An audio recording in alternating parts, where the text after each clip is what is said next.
Hello, Cane Creek Cubs and Cane Creek families. It's Mrs. Fanning. I'm going to be reading Chapter 9 from Mr. Popper's Penguins in the Barber Shop.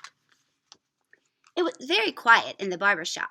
The barber was shaving an elderly gentleman. Captain Cook found this spectacle very interesting, and in order to get a better view, he jumped up on the mirror ledge. "Good night," said the barber. The gentleman in the barber's chair, his face already white with lather, half lifted his head to see what had happened. "Cook!" said the penguin, flapping his flippers and reaching out his long beak toward the lather on the gentleman's face. With a yell and a leap, the gentleman rose from his reclining position, left the barber chair, and fled into the street, not even stopping for his coat and hat. "Caw!" said Captain. "Hey," said the barber to Mr. Popper, "take that thing out of my shop. This is no zoo. What's the idea?" "Do you mind if I take him out your back door?" asked Mr. Popper. "Any door," said the barber, "as long as it's quick. Now it's biting the teeth off my combs." Mr. Popper took Captain Cook in his arms, and amid cries of "Cork! Cock!" and "Ork!" made his way out of the shop and its back room and out the door into the alley. Captain Cook now discovered his first back stairway. Mr. Popper discovered that when a penguin has found steps going up somewhere, it is absolutely impossible to keep him from climbing them. "All right," said Mr. Popper, panting up the steps behind Captain Cook.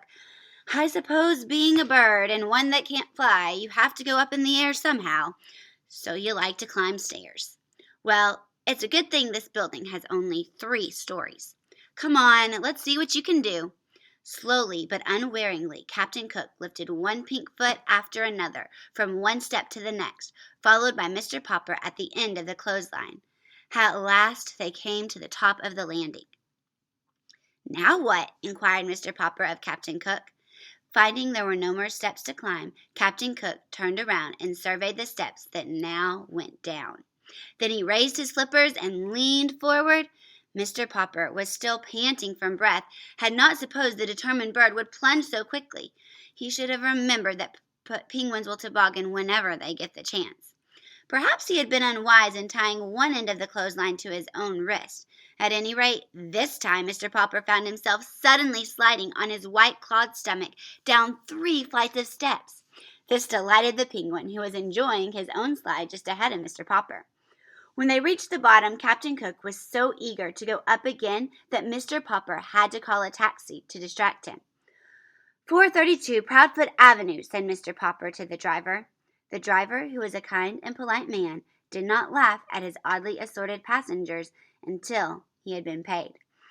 "Oh dear," said Mrs. Popper when she opened the door to her husband. "You looked so neat and handsome when you started for your walk, and now look at the front of you." "I am sorry, my love," said Mr. Popper in a humble tone, "but you can't always tell what a penguin will do next." So saying, he went to lie down, for he was quite exhausted from all the unusual exercise, while Captain Cook had a shower and took a nap in the icebox.